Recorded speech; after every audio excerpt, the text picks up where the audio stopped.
Ես ուզում եմ խոսել ֆիլմի կարևորության մասին, որովհետև բոլորը դուրս են գալու, միևնույն է ու դա օբյեկտիվ կարծիք է, որ Խորոն իսկապես կարողացել է Խորեն Լևոնյանը ստանալ սպարապետի շունչը, միմիկան եւ ամեն ինչը։ Կարևոր է Հայաստանում ունենալ ֆիլմ սպարապետի մասին։ Գրիգոր ջան, Նոնո ջան, կեցեք, շնորհավորում եմ բոլորիս, նախ մարտի 5-ն է, շնորհավորում եմ սպարապետի ծննդյան օրը,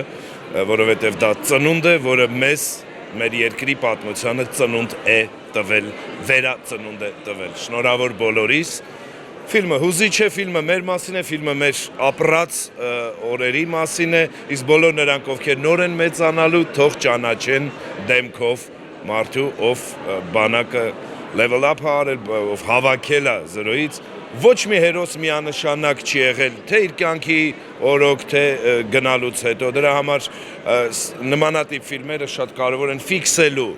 իսկ ինչ ենք մենք ունեցել ու իսկ ինչ ենք կորցրելու պատասխաններն եմ ես գտել ֆիլմում, եւս մեկ անգամ առնչվելով Վազգեն Սարգսյան գրողի ու բանաստեղծի մտքերին ու փիլիսոփայությանը։ Ձեր թույլտվությամբ մեկ հարց, եթե սպարապետը կենթանի լիներ, ինչ վիճակ այսօր կունենա։ Պատմությունը, ինչպես գիտեք, չի սիրում եթեներ ու պատմությամբ մեջ չես կարող եթեներով խոսել, բայց կարծում եմ Հայաստանի ճակատագիրը ինչ-որ կերպ պիտի այլ կերպ գնար,